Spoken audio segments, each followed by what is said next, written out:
Hello, dear students. Hope you all are fine and studying well.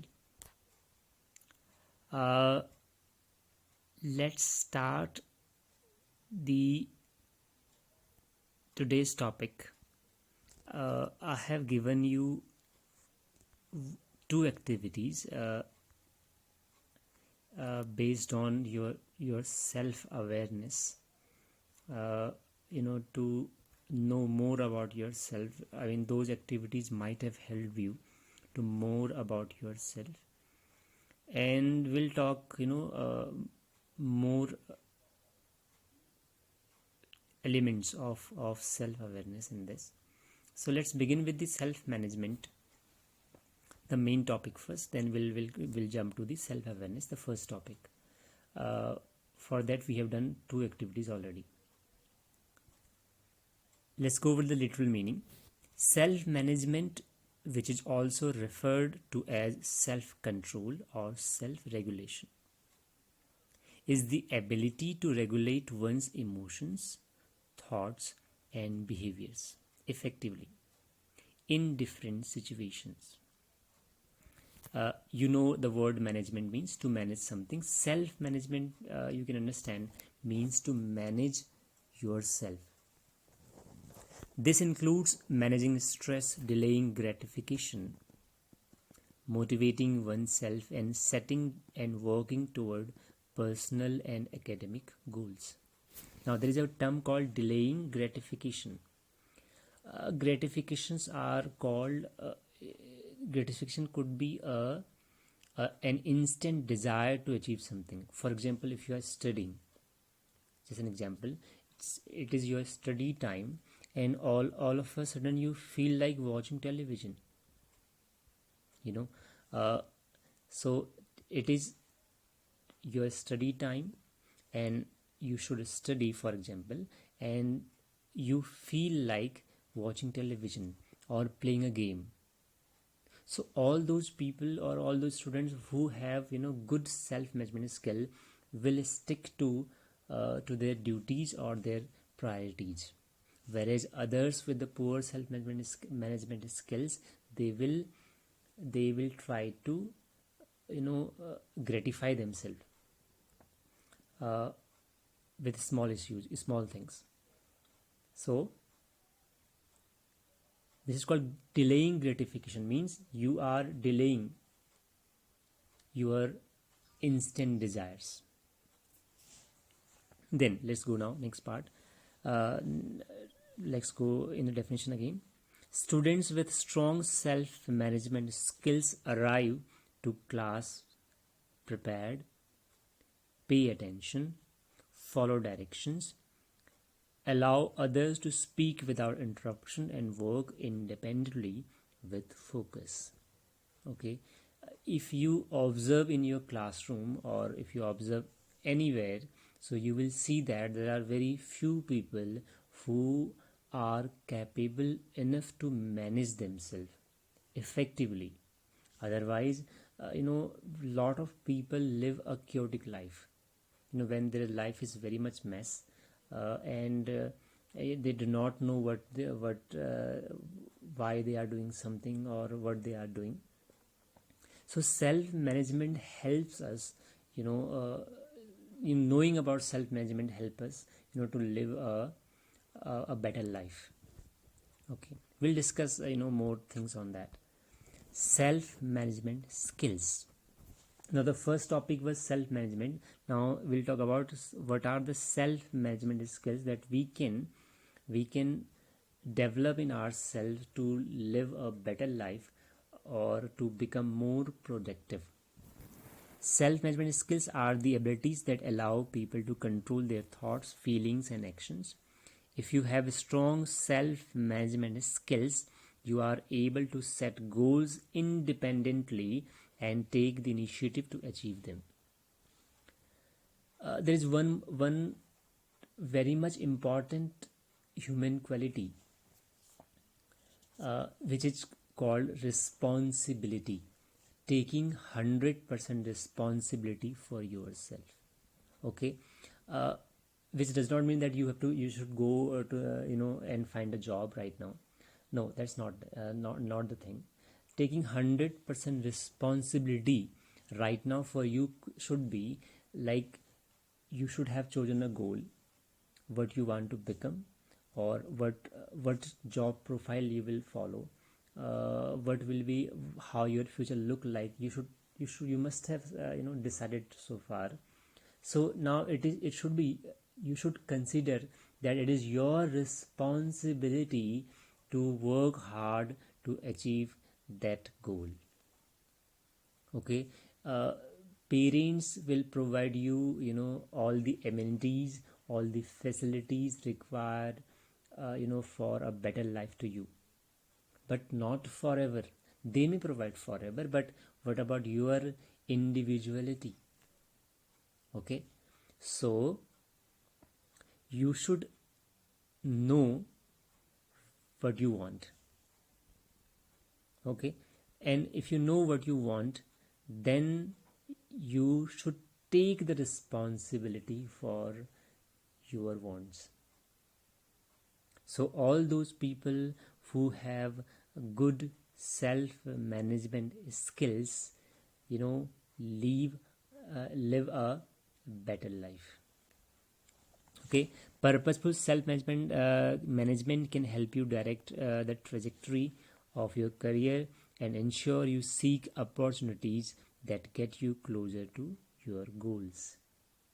What happens when we live a chaotic life? Then we feel exhausted all the time. There are rare time when we feel happy, or there are rare time when we feel energetic, or we feel productive. Moreover, we feel productive because we might feel happy sometime if we play game, or if we watch television, or if you gossip around. So we may feel happy for an instant, but ultimately we are not happy. Eventually we are not happy because we know, somewhere we know that we are not doing what we are supposed to do. So this is the problem, because if we are not satisfied with our actions or the way we are living our life, I'm sure that we can never lead a happy life. So first thing is that satisfy yourself through your actions. Like, you should be confident enough that you should say that I am doing the things I am required to do.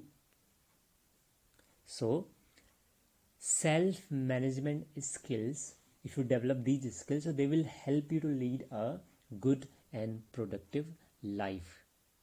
And it's not like that I am the master at all those things. We all are learners. I might know a little more skills than, because I keep reading and I keep exploring internet and other sources. So from all those sources that I have learned something, I'm presenting it to you. We may discuss in future that what problems you are facing and where you need help and my assistance. I will be there to help you out. Okay. There is a list. There could be many self-management skills, but let's talk about some of them. Self-awareness, goal setting, time management, self-motivation, stress management, accountability, etc. There are many more self-management skills. Keeping the syllabus and time in mind, we'll discuss a few. Okay. The first topic I should cover is called self-awareness. Self-awareness is the ability to see yourself clearly and objectively through reflection and introspection. Whatever I have written in this slide, you can read it, but let me explain it in using different words and different examples. Okay, so self-awareness means knowing yourself or knowing ourselves, who we are, what are our priorities of life, what do we want, what are the things I am strong at, what are the things I am weak at, what are the things I like to do, what are the things I hate to do or I dislike to do. Why I dislike? Now question is that I know I might say that I do not like mathematics, for example, or I love to read books, or I love to watch television, or I love to walk in the morning. I love to walk early in the morning, or I love to wake up till late till night. Now thing is that we behave certainly or we do certain things. Are we aware why we are doing this? Okay, so self-awareness, if you know about ourselves, that who we are, though who we are is a big philosophical questions that people search about or think about or explore about, but for time being, for right now, as a student you should know why you are studying, what are your objectives to study, what are your life goals, what you want to become, what is your want list, what are all the things that you want to achieve in your life. So these things you should know. You should also know that what are your strengths, what things that keep motivating you, what are the things that that are holding you back. These all things come under self-awareness. If you know about ourselves, then it will be much easier for us to overcome our fears, insecurities, achieve goals. Okay, so self-awareness is knowing about yourself, knowing about self. Fine, there are ways, there are tools and activities that can help you to know about yourself. We cannot know about ourselves like this only. Somebody else should not tell who we are. There is one thing you should remember from now onwards, that you are not the opinion of people. Please understand this thing. You are not the opinions of the people. What the people say about you, you are not that. You have to find your true self, who you actually are, and then you refine yourself, who you actually want to become. If we know our current status, then we will be able to achieve the further status. All right, so we should know who we are right now. So do not depend on the opinion of the people. If they say that you are clever, you are smart, somebody say that you are very much shy, or someone say you are intelligent, people may perceive you in a different ways. They may see you in different ways, but that is not you exactly. So you are not the opinion of the world. You are something different. So you have to find out that something different. How will we find out? There are some tools. The first tool that we may use is called the personality tests. And we have done 2 of the best personality tests in the world. Okay, I hope you must have completed them. Once school reopens, then we'll also do them in our lab period, so that you can understand it more clearly. Though in my first video I tried to explain the questions, the second activity contained almost 300 questions, so it was very hard to explain all of them. So we'll do someday in the school.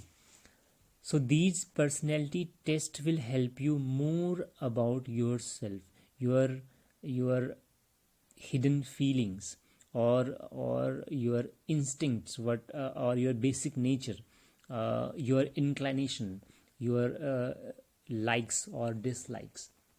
So personality test will help you to know more about yourself. Second, strength and weakness assessment. So this is another important thing. So do you know what are your strengths, what are the things that that empowers you, or what are all those qualities that you have, makes you stand, they make you outstanding,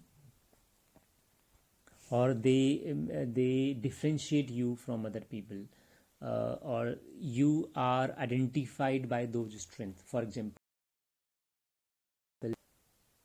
truthfulness or honesty or integrity, hardworking, responsible, accountable, trustworthy. Okay, these are some of the strengths. Could be weaknesses. If you try to make everyone happy, this can consider a weakness. If you cannot say no, again it is a weakness. Okay, if you are always, if you are unorganized all the time, it could be a weakness. If you are too lazy, again it could be a weakness. Okay, next point called self reflection. Okay, what we do for self reflection, actually, every day you sit, in a quiet place. You must find a quiet place, obviously, and then you should reflect on yourself, on your behaviors. How do you perceive yourself? How do other perceive you? What can you learn from observing other your behaviors, or other people behavior, your behaviors today? It's called reflecting or introspecting on your deeds or your actions. For example, now suppose today you decide that you will do all these things. You will work properly. You will do your homework in time. You will watch television for a specific 1 hour only, not more than that. You will speak properly to your parents. You will not fight with your siblings. So you set all these things, in the morning, that you will do these things, and you lived your day. In the evening, you can reflect on your actions of that day, that what went wrong, where I did go wrong, what thing I did well, what are the things I did well, what are the things I could have done better. These are called self-reflection. Anything, you can reflect on any things that happened to you. You can reflect on anything that happened to you in the school, your conversation with teachers, with your parents, with your siblings, or anybody. So these are called self-reflection. Next, personal values. So these personal values are the most important part of your life, or these are most important part of your character. What personal values do you possess?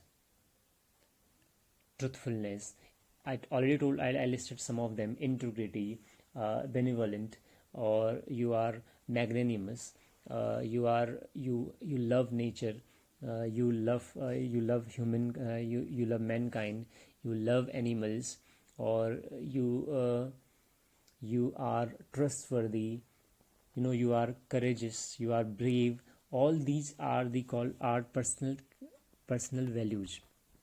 Okay, so you should have core values.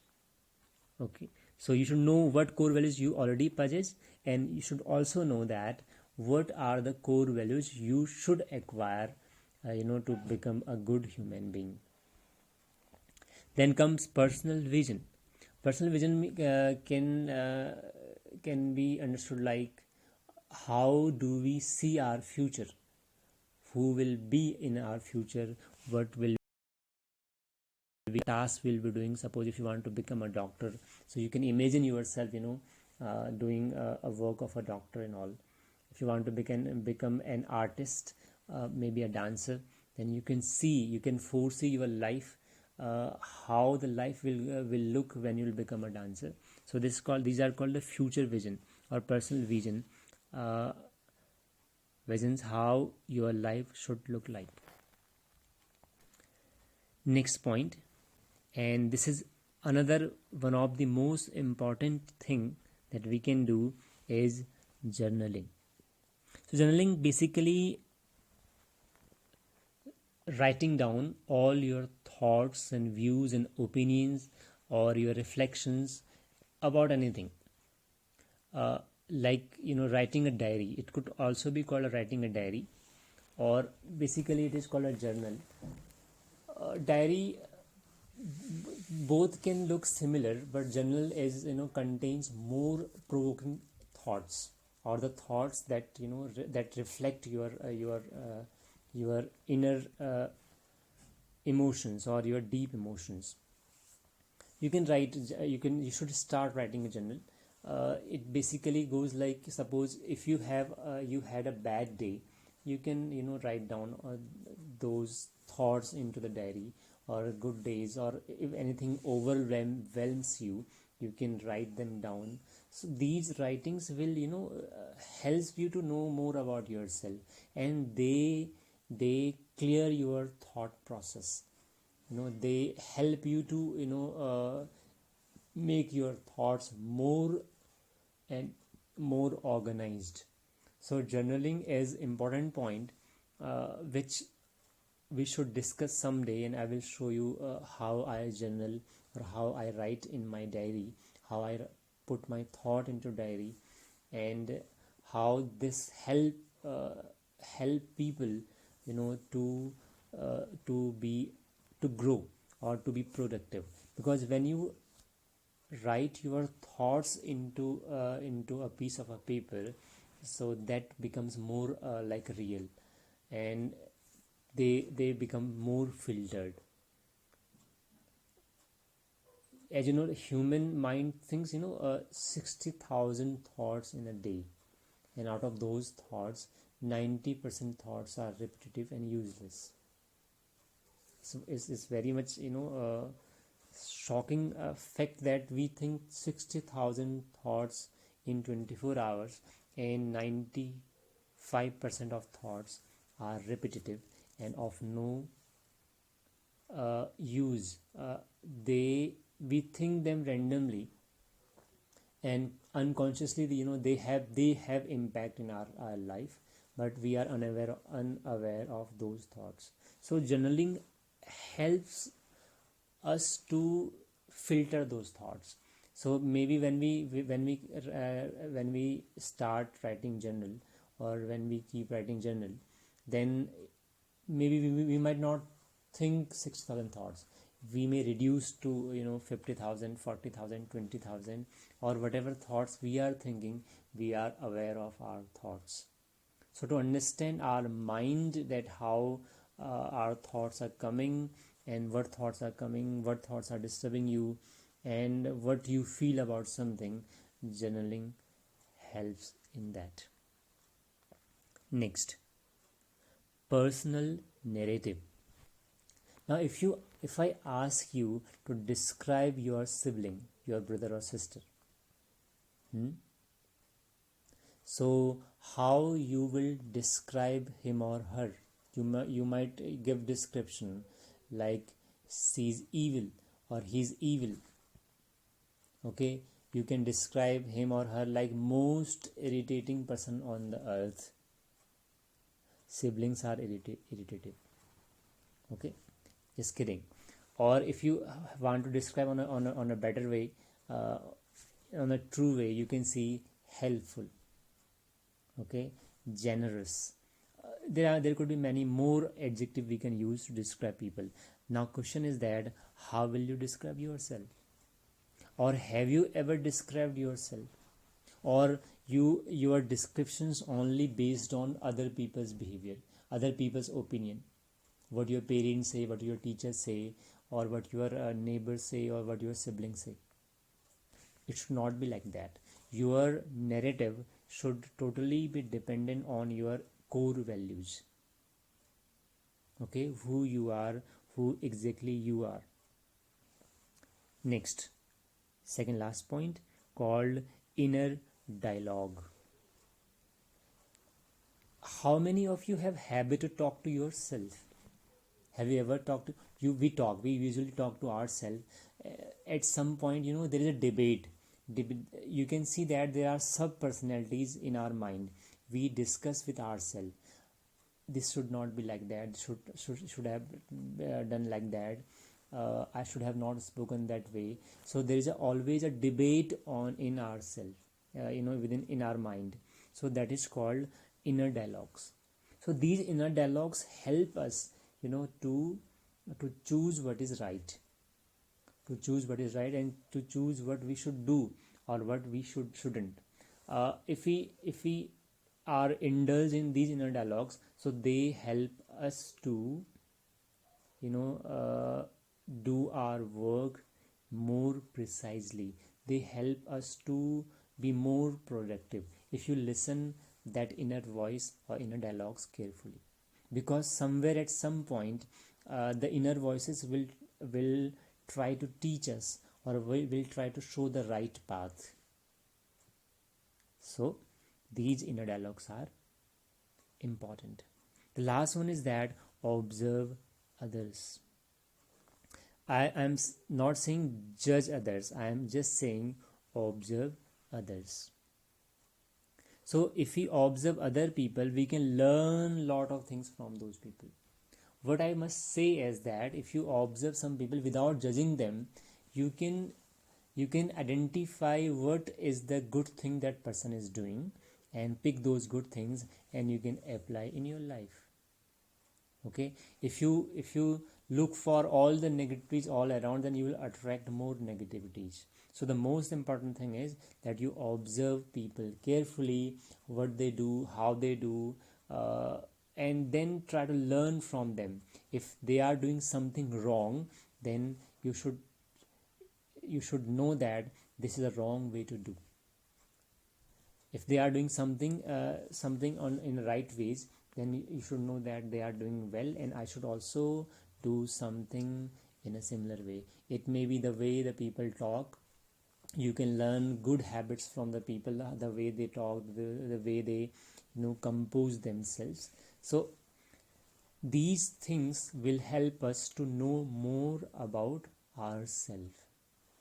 So as a teenager, you should be, if at this age only, if you start discovering yourself, it is going to help you a lot. So that is all for today. We'll keep discussing all these points in face to face discussion also. And next we'll come to the next topic called time management. Till then, let me give you one more homework, a task. You should identify your strength and weaknesses. Strength means at what thing you are good at, or what are the things that make you powerful, or that make you feel good, will be considered as your strength. For example, our families are our strength, because without them, without our family, we are nothing. So a family could be our strength. So when we talk about strength, you can write the names of people that empower you, and you can write the qualities that that are inside you, and that help you to grow, or that strengthen you, and then that the qualities that give you motivations. So you can list out the name of people that helps you, and you can also list out the qualities that you have within you, what empowers you. Okay, and similarly you can list out the people who are holding you back,